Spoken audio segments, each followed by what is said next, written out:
Hello friends, this is CA Karun Nagpal and in this video we will talk about financial instrument. Ind AS 109, that is part of IBPI registered valuer examination syllabus for security and financial assets category, and the total Ind AS coverage is of 5 marks, but believe me, if you go through the financial instrument and fair value measurement in detail, you would be able to secure much more than the 5 marks. So let us start with the financial instrument.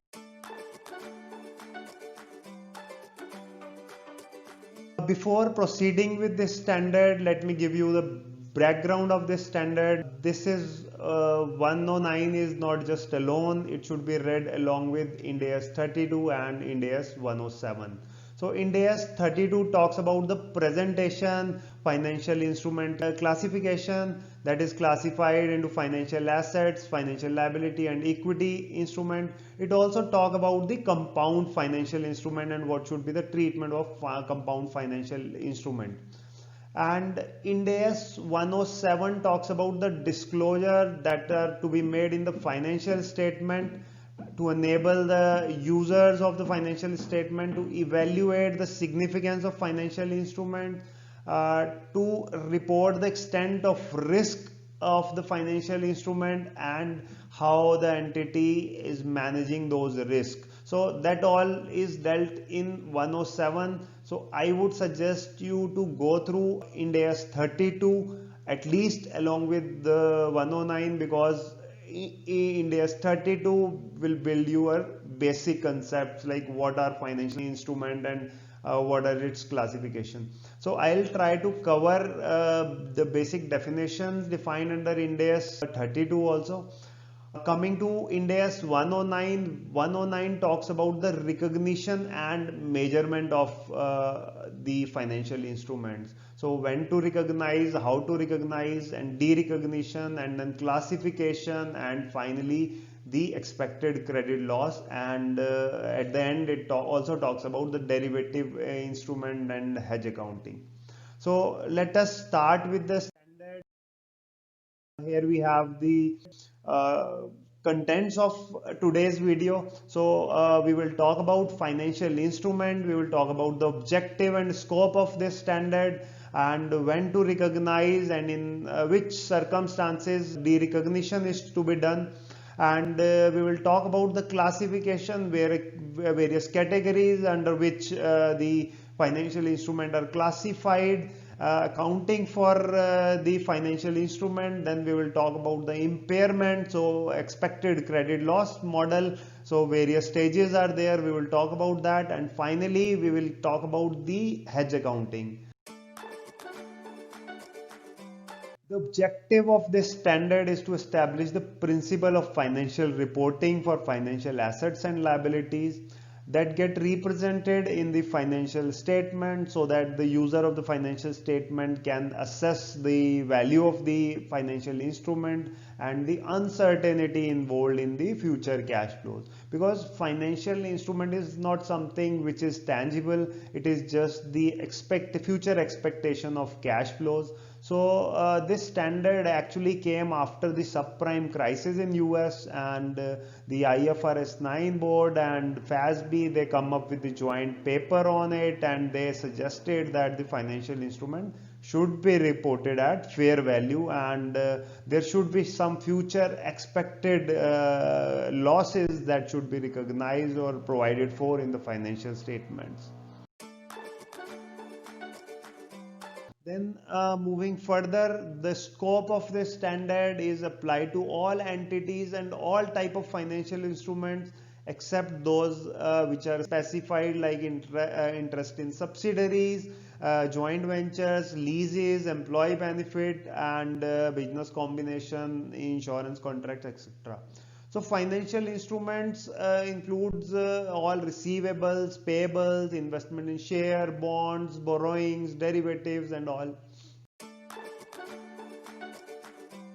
Financial instrument as defined under Ind AS 32. So financial instrument is a contractual right or obligation to receive or pay cash or other financial instrument.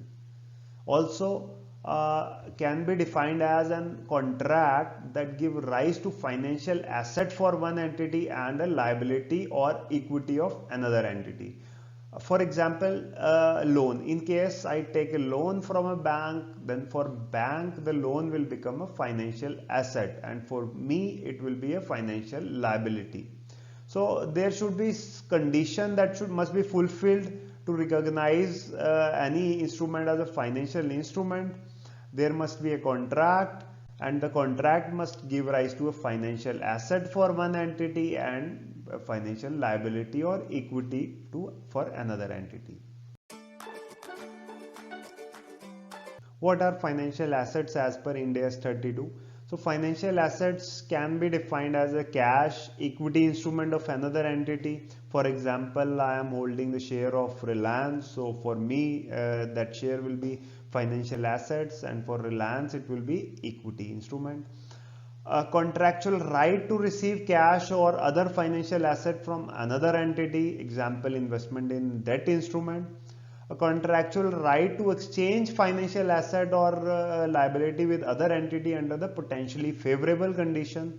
Example, call or put option. So here derivative. So one would be financial asset. Call option writer will be at the financial liability position, and the holder will be at the financial asset position.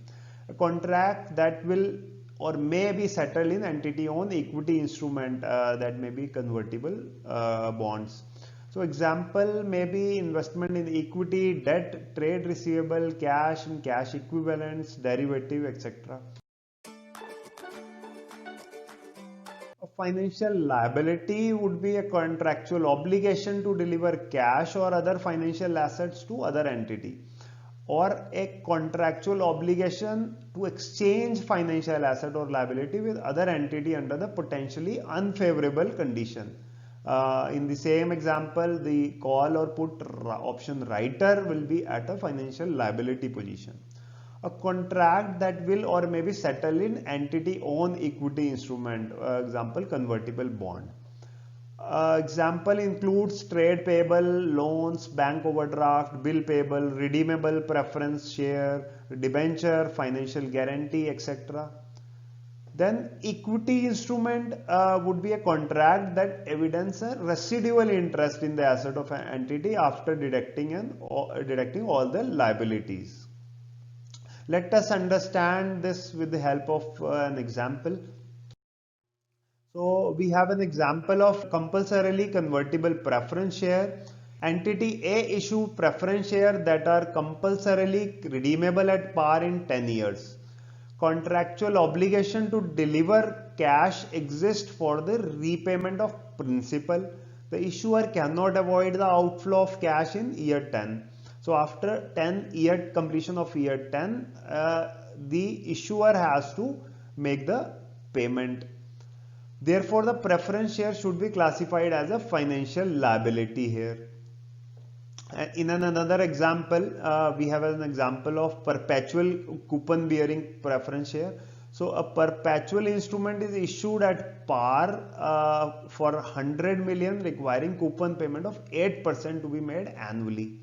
Provided that 8% is the market rate of interest for the type of instrument when issued, and the issuer has assumed a contractual obligation to make a future stream of 8% interest payment. The NPV of the interest payment of 100 million and represent the fair value of the instrument. The preference share here again should also be classified as a financial liability, because we need to pay the contractual coupon rate regularly each year. In another example, entity Y issues 6% cumulative non-redeemable preference share with discretionary dividend that are subject to the availability of distributable reserve. So the director of the entity Y can decide at each period and whether and to the extent to which dividend will be paid on the preference share. The terms of the instrument include a dividend stopper. That is, if no dividend is paid on the preference share, then no dividend is paid on the entity Y equity share. So the payment of dividend on preference share is entirely the entity-wide discussion, and for this reason the issuer continues to have an unconditional right to avoid the outflow of the cash, and therefore the preference share should be classified as an equity. So in both the examples there were preference share, and in our first example we have classified the preference share as a liability, and in our second example we are classifying this preference share as an equity. The reason is because in our first example we cannot avoid the outflow of the cash, and in our second example we can avoid the cash flows, and therefore this should be classified as equity. Then moving further on Ind AS 109, recognition of the financial instrument. So entity shall recognize the financial instrument in its balance sheet only when it become a party to the contractual provision of the instrument. So as we have discussed that the contract is the prerequisite to recognize the financial instruments. So here in case a party has the legal right to receive or a legal obligation to pay cash, then only entity can recognize the financial instrument. So a financial instrument shall be recognized as applicable using the trade date or the settlement date accounting. Then derecognition of financial assets. So this standard has made derecognition a bit tougher. The reason is just to prevent the companies from hiding its non-performing or toxic assets. So the first step to derecognize is to identify whether the asset or a part of asset, which of the asset should be derecognized. Then to test whether the contractual rights to receive cash flows have expired or the entity has transferred the financial assets which qualify for derecognition. So in the right hand side table I have shown the steps. First, to derecognize the financial assets, contractual rights should have been expired or transfer of financial assets have taken place, and all the risk and reward relates to the financial assets must have been transferred. Then moving further, derecognition of financial liabilities. So an entity shall derecognize the financial liabilities when and only when the liabilities are extinguished. So this happens only when the contract is discharged, cancelled or expired. Then moving further, how to classify the financial assets. Classification is more of a intent based, right? We would have to consider the substance over the legal form of the financial instrument. So Ind AS 109 classifies the financial assets into three categories: amortized cost, fair value through OCI and fair value through P&L. So this classification, before this classification we would have to go through the two model tests.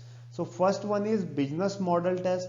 So we will have to determine what is the objective of holding the financial asset. So whether the objective is to collect the cash flows or whether the objective is to trade and make some profit. And the second one is the contractual cash flow test. We would have to determine whether the cash flows represent solely the payment of principal or interest, or are there any other cash flows relating to the financial asset. So based upon these two models, we will classify the financial assets into three categories. So these are the three categories: amortized cost, then fair value through OCI and fair value through profit and loss. So what is amortized cost? We will keep the financial asset at its historical cost, and we will amortize to arrive at its face value at the time of maturity. For example, a debt instrument, and if we have purchased the debt at a premium or discount, so we will amortize so that at the time of maturity we reach the face value of that debt. Then the second is fair value through OCI. So in our books of accounts we will do the fair valuation of this particular financial asset, and take the MTM to the other comprehensive income, which is sitting in the liability side of the balance sheet under the share owners equity.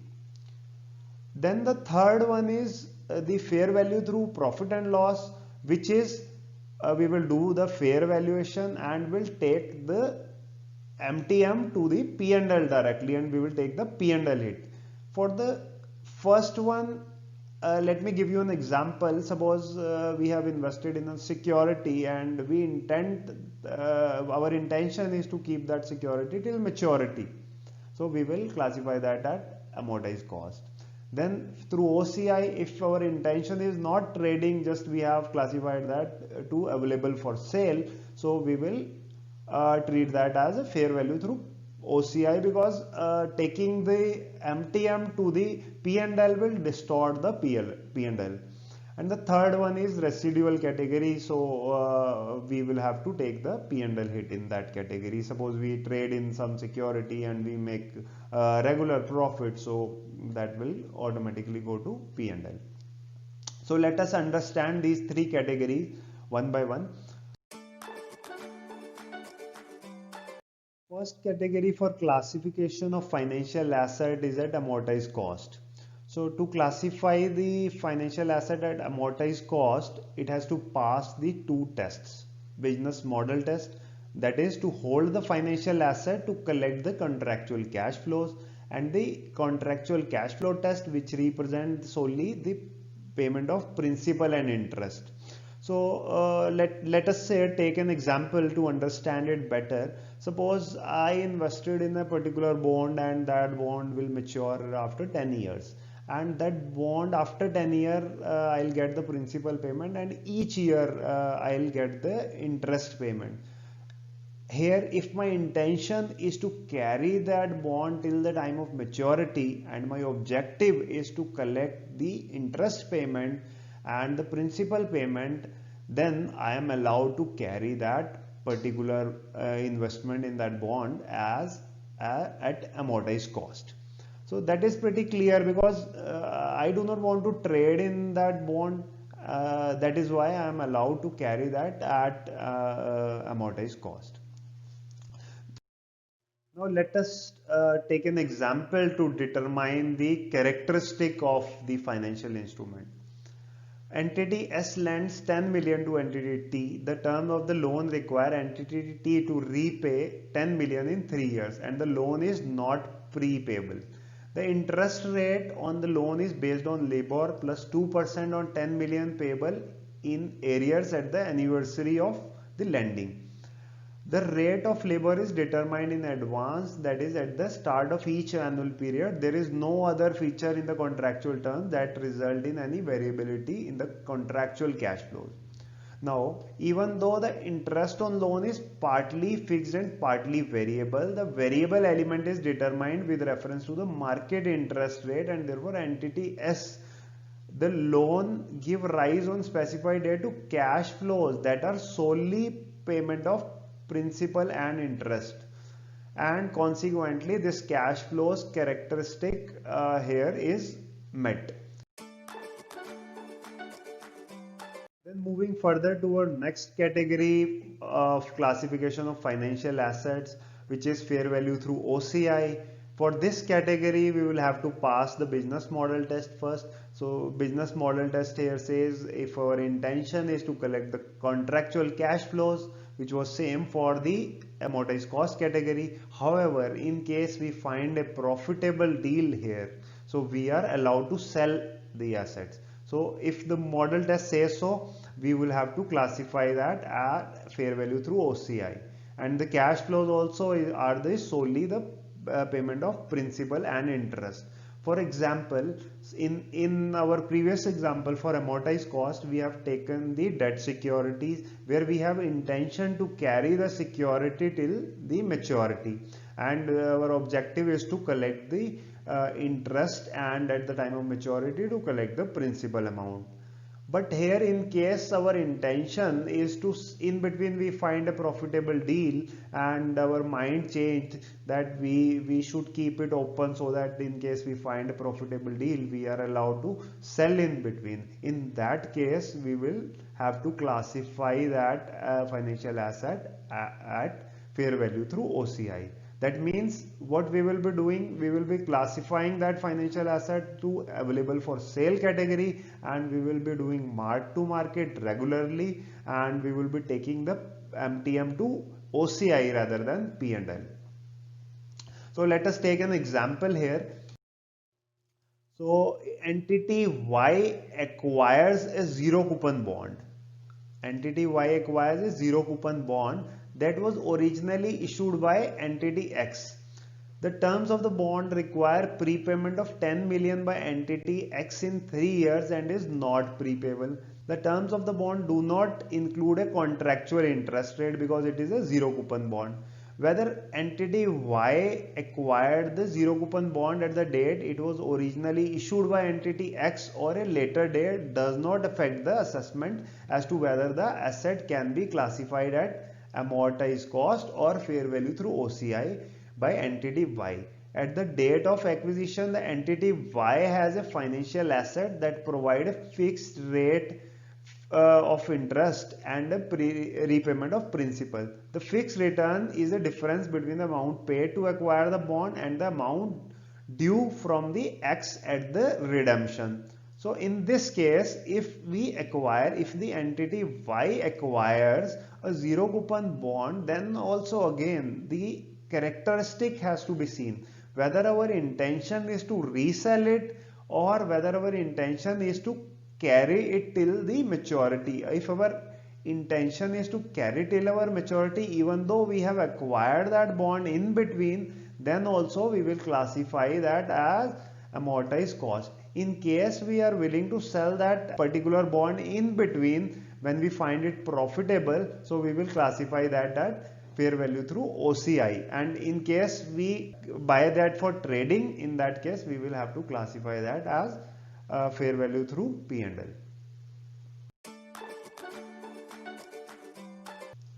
Then we have our final classification, which is fair value through profit and loss, and if any of the test for amortized cost or fair value through OCI we are unable to pass, so the financial assets will automatically move to this category, which is fair value through profit and loss.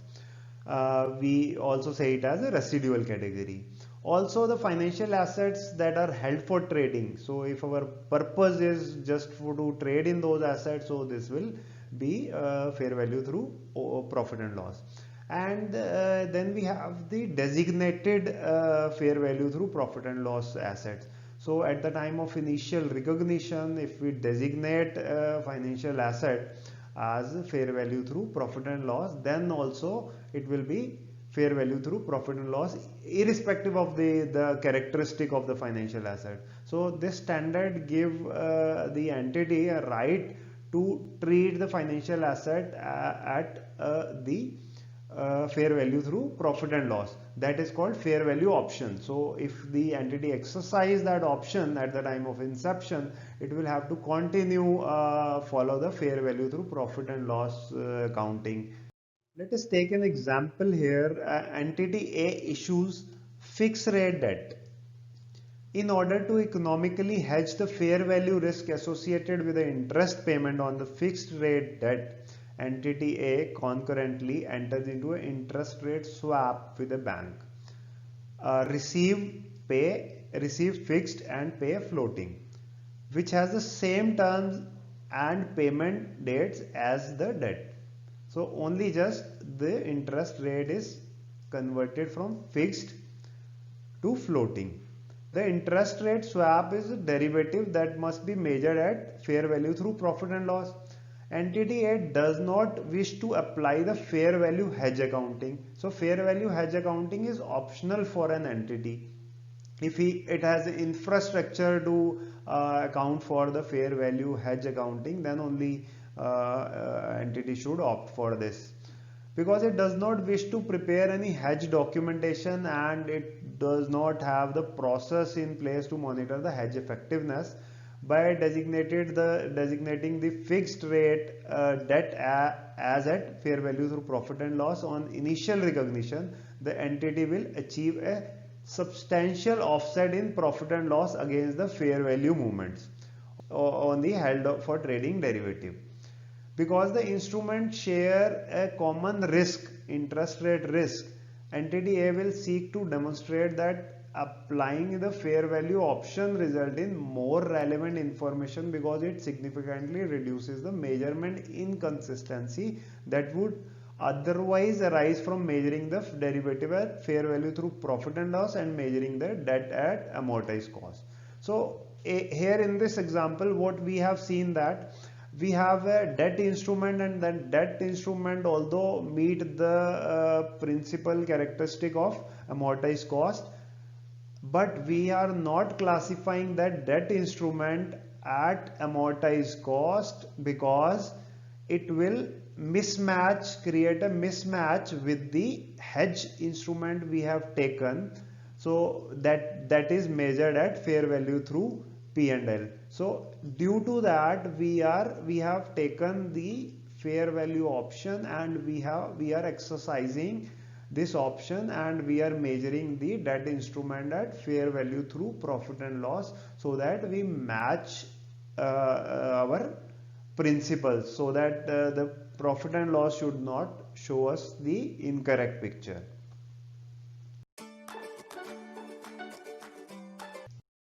Now moving further with the classification of financial liabilities.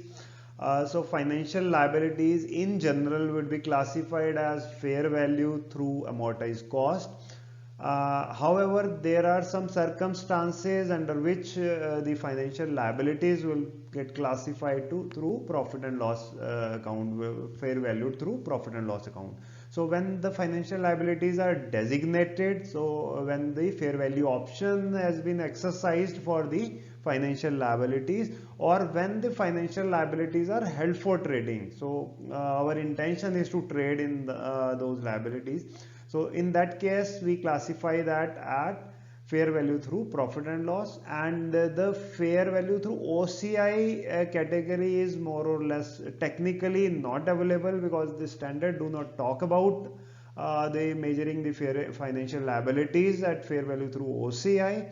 And there was an update which says that financial liabilities designated at fair value through profit and loss, but the changes in due to own credits risk that pertains to the credit risk of an entity itself will be separately reported under the OCI. So earlier there were 4 components of OCI. Now this was also brought in as a new component of OCI, and the own credit risk associated with the financial liabilities which are designated at fair value through profit and loss will get into the other comprehensive income.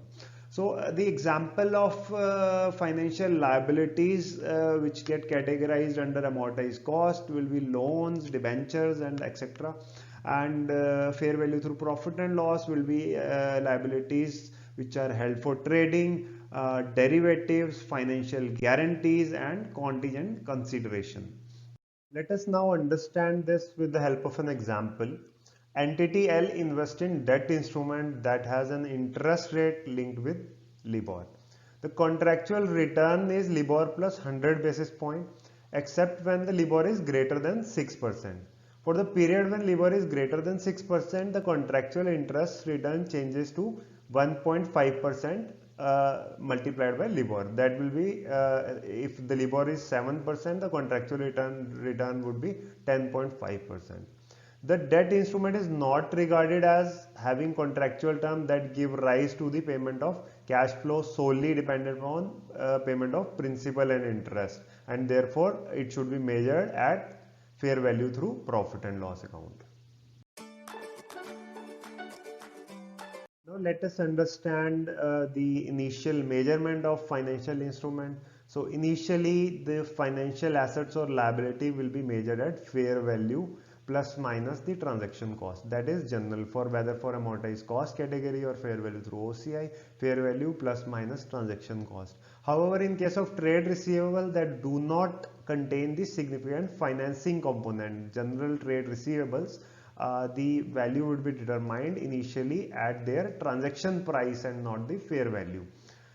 And in case the classification is fair value through profit and loss, we will report that at fair value and we will not take into account the transaction cost, because in case of fair value through profit and loss, we will be anyway transferring the movement MTM to profit and loss account. Then in case of subsequent measurement, so we have already discussed that there are three categories: amortized cost, fair value through OCI and P&L. So subsequent measurement will be based upon our intention to carry that financial asset or liability. On the basis of our intention, we will classify it into these three categories.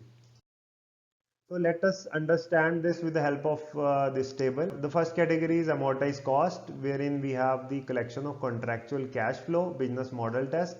If we pass, and the contractual cash flow test is solely the principal and interest, and we do not have any intention to sell before maturity, then it will be classified at amortized cost, and initial recognition will be fair value plus transaction cost. Subsequent measurement would be amortized cost using the effective interest rate. Effective interest rate is basically the internal rate of return. We will in our coming slide we will understand that also. And the gain or loss on sale will be transferred to profit and loss account, and periodic return will be transferred to profit and loss account. In case we have the intention to sell that in between, the asset or liability, dispose of that in between before maturity, and the contractual cash flow test is the solely principal and interest, then we will classify that fair value through OCI, and initial recognition will be fair value plus transaction cost. Subsequent will be fair value, and the MTM will go to OCI. Every reporting date, whatever is the change in the earlier fair value, so that will go plus minus go to OCI, and periodic return will go to profit and loss account.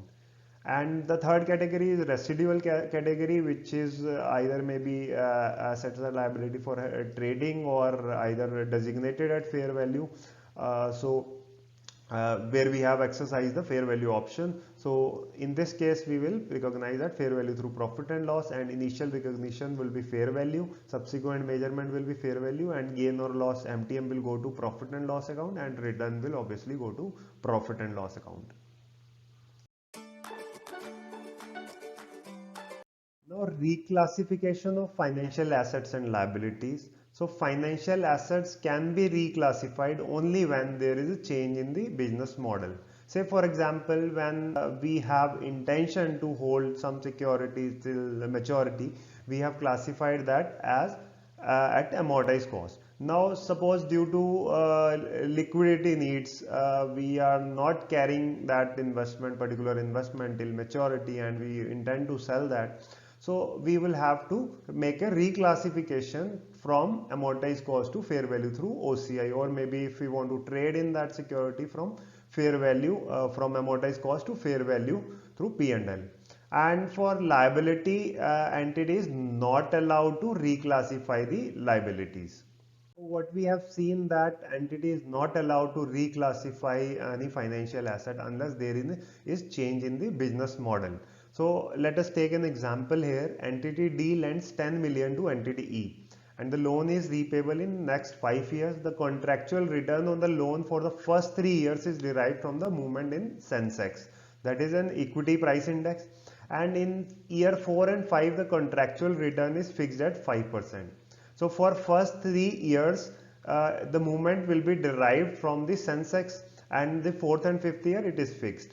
At the initial recognition, the entity D will classify the loan at fair value through profit and loss, because the loan does not pass the contractual cash flow characteristic test. The contractual return is linked to equity index and therefore is not consistent with the basic lending arrangement.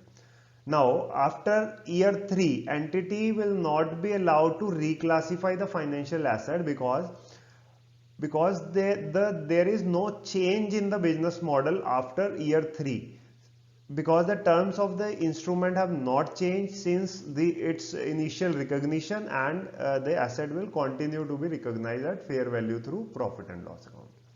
Let us take another example here. Entity X invests in convertible bond issued by entity Y. Upon conversion, entity X will receive a predetermined number of entity Y non-derivative equity instrument in exchange for giving up the right to receive the principal of value of the bond.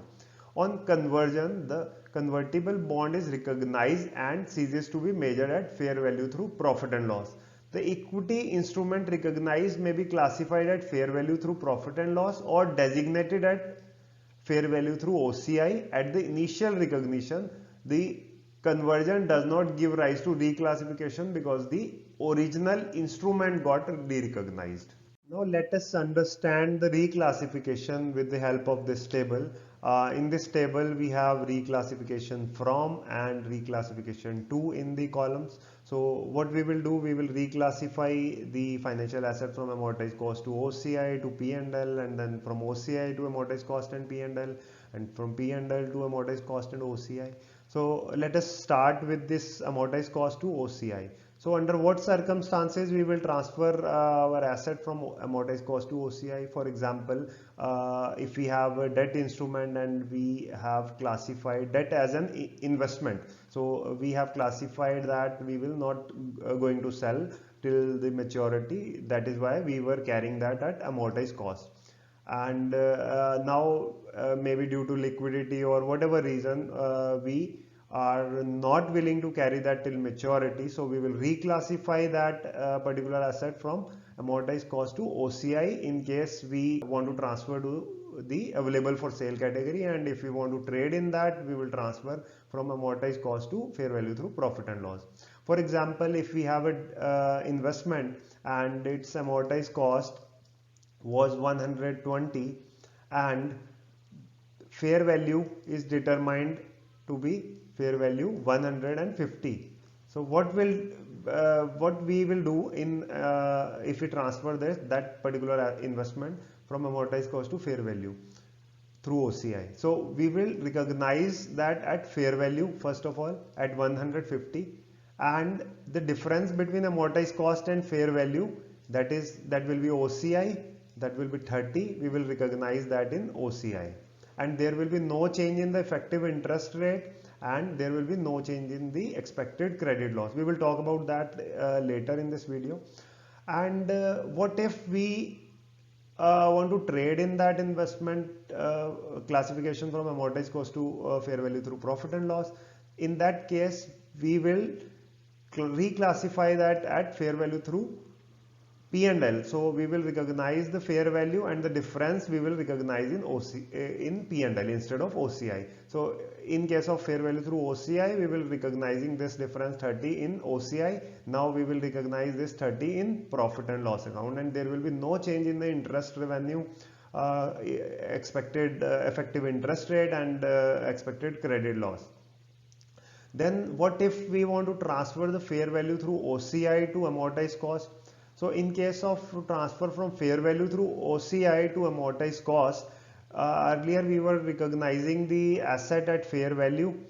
So now fair value we will add or less the OCI balance. For example, our fair value was 150 and OCI can be plus or minus, that is MTM. So 30. So if it is plus, so it will become 180. So 180 will become the new amortized cost. This will become the new amortized cost, and we will carry that particular asset at 180.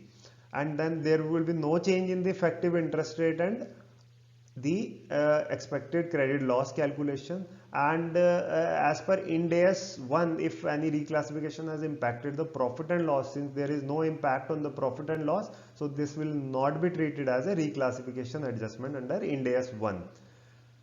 What if we transfer from fair value through OCI to fair value through profit and loss?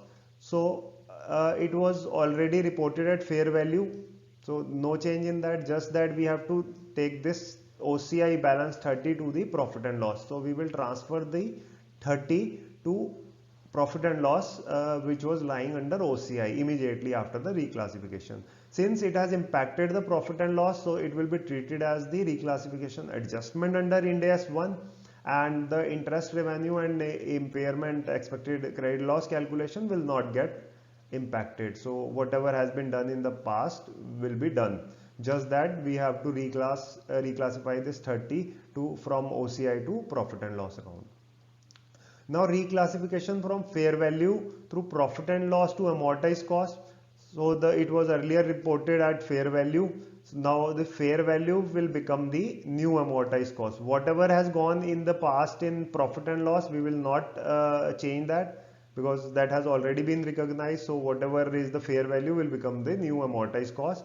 And since there is a change, so new effective interest rate will be computed, and the expected credit loss will also get impacted and will be redetermined. What if the transfer is from fair value through profit and loss to fair value through OCI? So earlier it was reported at fair value. Now there is no change. Fair value will be will be same for OCI, and profit and loss. So whatever has gone in the profit and loss, we will not change that. However, a new effective interest rate will be computed, and the expected credit loss, we will talk about the expected credit loss, what are the stages in my further slides.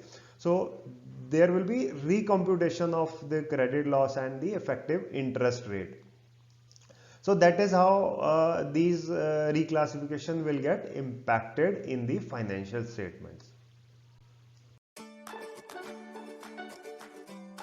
Now talking about the impairment of financial instruments, so Ind AS says that impairment testing is to be done for financial assets only and not for the financial liabilities. And impairment of financial asset will be done only for assets carried at amortized cost and fair value through OCI. Why for amortized cost and FVOCI? Because fair value through profit and loss account will automatically, whatever MTM is there will go to profit and loss account. So in case of fair value through OCI, only the MTM will stay in the balance sheet. That is why the standard asks for the impairment of amortized cost and fair value through OCI category. And Ind AS 36 talks about impairment of non-financial assets, and 109 talks about impairment of financial assets. So in this standard, it talks about the expected credit loss. So book credit loss allowance, which is the present value of difference between the contractual cash flows less the cash flows that entity expect to receive. That is based upon the future expected cash flows. So what is the risk involved in the future expected cash flow? So suppose we have contractual cash flows, and as compared to that we have our expectation that we may not be able to recover the cash flows. So that difference will amount to the credit loss. Impairment testing. So this testing is a three-stage model, and we call it as a general model for impairment testing, and to determine the credit quality since the initial recognition of the asset. So stage 1, stage 2 and stage 3. So stage 1, in the stage 1 includes those financial assets where we do not have this significant significant credit risk, and maybe we have a low credit risk in general. Maybe all financial assets we will have to test for the 12 months expected credit loss. So for the assets which have low credit risk, we will do the 12 months expected credit loss allowance, and which is recognized, and the interest revenue is again calculated on the gross amount. So suppose, for example, we have an asset, and that asset is worth rupees 100. Now this asset, this financial asset, and there is no significant credit risk that we think that we will be able to recover this entire cash flows, and there is no risk involved. So what we will do, we will make a 12-month expected credit loss ECL allowance. We will book that, and there will be no whatever we are earning as an interest on this 100, we will not change any calculation, and we will keep on keep recognizing that, just that we will book a 12-month expected credit loss allowance. The stage 2 would be the financial asset that has a significant increase in credit risk. Significant increase in credit risk, but we do not have any objective evidence. That means although we expect that we may not be able to recover that financial asset, but there is no objective evidence. That means default has not happened. Based upon our expectation, we believe that we may not be able to recover the contractual cash flow, but the actual impact has not happened, or there is no such evidence for that. So for those assets, we will book a lifetime expected credit loss, lifetime ECL, that is recognized in the profit and loss account, and the interest revenue calculation will continue on the gross amount. For example, here in this case, it will go with 100. So if it is 10% coupon or 10% interest rate, and we will keep on booking this 10% in the profit and loss account, and instead of 12 months expected credit loss, we will book the lifetime expected credit loss, and the weighted average credit loss with the probability to default as the weight. We will understand this with the help of an example. Then we have the stage 3. In the stage 3, these are those financial instruments which have objective evidence of impairment. That means we have some kind of evidence, maybe the creditor or the other party has stopped the payments, and we have stopped receiving the contractual cash flows. So in that case, we will book the lifetime expected credit loss, and the interest revenue is calculated on net carrying amount, which means if we have lifetime expected credit loss of 60, so balance will be 40 in this case, and then we will recognize our interest on this balance 40 instead of 100. So ECL is the probability weighted estimate of credit loss. Let us understand this in detail. Then let us understand the lifetime ECL, 12-month ECL with the help of an example. So in this example, we have a loan on 31st December 2020. Cipla Limited lent Sun Pharma 1 lakh rupee. Sun Pharma will repay the loan in 5 annual installment amounting to rupees 25,000. That is 1,25,000 in total. So 1 lakh will be the principal amount, and 25,000 will be the interest. Calculate 12-month ECL and lifetime ECL based upon EAD model. EAD is exposure to default. Assuming the probability of default assessed by Cipla Limited as 3% for these first 3 years and 4% for 2023 and 24. Loss given default is the percentage of EAD at risk, which is 80%. That is also given. So these terms, probability of default assessed by entity, which is given PD, EAD, exposure at default, which is the amortized cost of the loan. So whatever is the residual value, balance outstanding, will be EAD. Then loss given default is the loss, the percentage of loss, that is the percentage of outstanding balance which is at risk, which may not be we may not be able to recover that. That should be taken into account. The collateral should also be taken into account while considering the loss given default. So let us understand the calculation for this. So reporting date 31st December 2020 for the first year. So exposure at default, the outstanding will be 1 lakh. This probability of default is given 3%, 3%, 3% and 4%, 4%. This is given in the question. Loss given default is again also given. EIR is effective interest rate, which is the internal rate of return, IRR. So I have computed the EAD. EAD will be like 1,82,000 so and so. So how EAD will be computed? So EAD, first of all, we will have to compute the effective interest rate, which is IRR, so which comes out to 7.9%. I have shown that in my Excel file, so I'll provide the link at the bottom of my video, so you can download the Excel file for understanding the calculation. So these are the breakup for year 1 and 2 EAD based upon 7.9% internal rate of return, which is effective interest rate. I have determined the interest. So EAD for first year will be 1 lakh interest less cash flows, which is repaid. So 25,000 will be repaid, that is given in the question, for next 5 years. So interest will be 7,926. So 1 lakh plus 7,926 minus 25,000 will be 82,926, which will become the EAD for next year, for 2021. Like that, I have computed the EAD for 5 years. PD, LGD given, EIR also we have computed. So we will compute the marginal ECL for each of the year.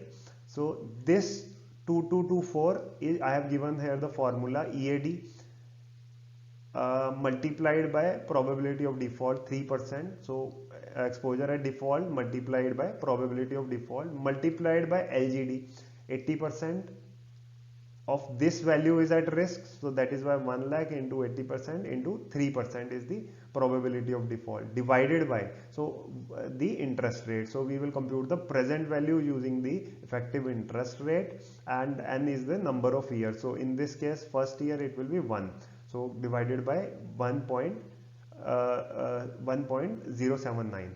So it will come out to 2224, which is the expected credit loss. 12 month, this will be 12-month ECL. Likewise, we will compute the ECL for all the years, year 2, year 3, year 4, year 5. So in this case, n will become 2, 3, 4 and so on, and the sum total of all the respective years 6, 7, 2, 2 will be lifetime expected credit loss. This amount will be lifetime expected credit loss. So for the calculation, again, you can download my Excel file. I have given the link in the video description, so you can download the file and understand these calculations in detail. Then moving further with another example. Here we have classification of convertible debt. So entity A issues 2,000 convertible bond on January 2020. The bond have 3-year term and are issued at par with a face value of 1,000 per bond, resulting in a total proceed of 2 million. So 2,000 into 1,000 will be 2 million. Interest is payable annually in arrears at the annual interest rate of 6%. So 6% is the interest rate. Each bond is convertible at the holder discretion. So here the discretion of the holder is there at the time up to the maturity into 250 equity share. So he can get it. It is at the option of the holder to get it converted into equity share. When the bonds are issued, the market interest rate for similar debt without the conversion option is 9%. So market rate of interest is 9%. However, the bond carry the interest rate of 6% and the holder has the discretion to convert that into equity share. So on initial recognition, the contractual cash flow of the liability component is first valued first, and the difference between the proceeds of the bond being the fair value of the instrument and the fair value of the liability is assigned to the equity component. So in this case, the convertible bond, we have two components. One is liability component and second one is the equity component. So we will have to determine the value of that. The present value or fair value of the liability component is calculated using the discount rate, which is 9%. That is the market interest rate for similar bond, because in this case we have given 6% reduced interest rate because it carries the option to convert that into equity share. That is why 6%, although the market rate was 9%. Let us see how the value of the liability component and equity component will be determined in this question. So the bond issue price proceeds will be 20 lakh, and the present value of principal at the end of 3 years, so will be we will use the 9% interest rate to discount, and the present value will be 15 lakh, and the present value of the interest, which is 1,20,000 payable for next 3 years at the rate of 6%, present value will be 3 lakh 3,755. So total of this will be the liability component which we have to pay, and since the face value is 2 million, so it will be the difference between these two will be the equity component. So residual will be equity component, which is 1 lakh 51,000. So this is how we have computed the interest payment, 1,20,000 for 3 years. So for first year 1 lakh, this is simply the present value computation of 1,20,000 repayable in each of the years. I have not taken the income tax impact in this question for ease of understanding. So if you want to download this, the calculation of this, you can refer the link in the description below.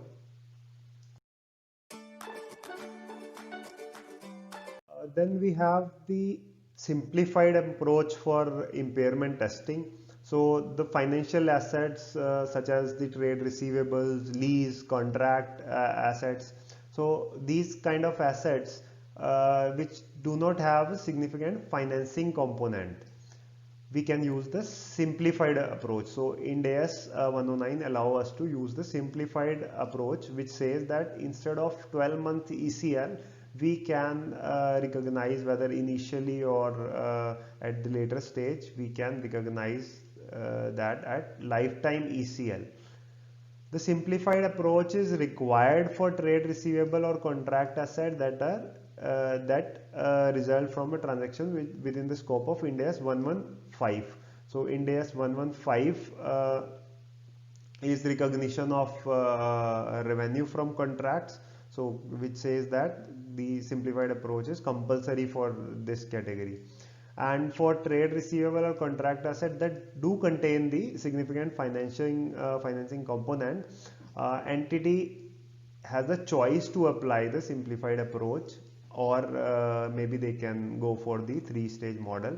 So it is up to the entity to choose from. And for lease receivable under Ind AS 116 also, the entity has the choice.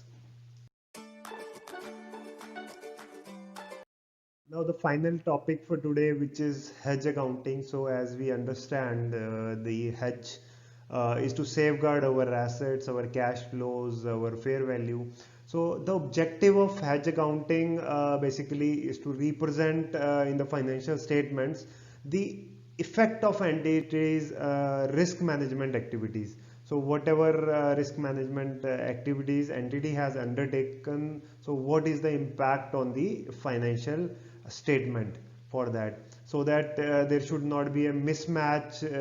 For example, like an inventory which is carried at cost, to safeguard that inventory, hedge instrument is taken, and that hedge instrument, which is derivative, has to be fair valued, reported at fair value through P&L. So there is a mismatch. On the one hand we have asset, and on the other hand we have derivative liability. So there is a mismatch, and to avoid that we do hedge accounting.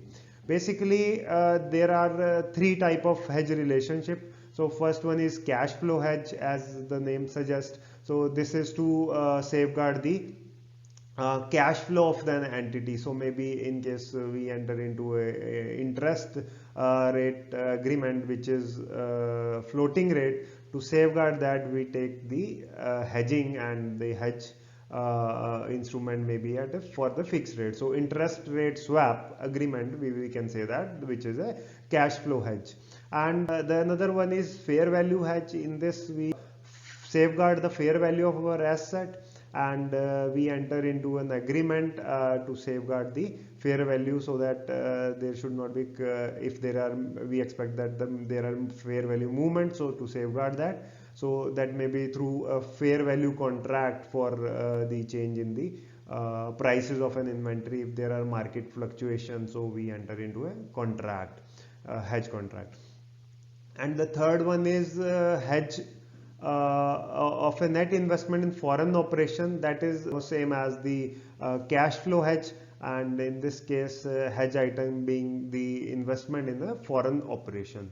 So that is about the hedge accounting. So if you want to learn more about hedge accounting, just mention in your comment. I'll upload another video on the detailed video on hedge accounting. It was all about Ind AS 109 financial instrument. I believe this would be helpful for you for preparation of your examination, and I will be coming up with my next video on business combination Ind AS 103. Till then, stay tuned and best of luck for your examinations. Thank you.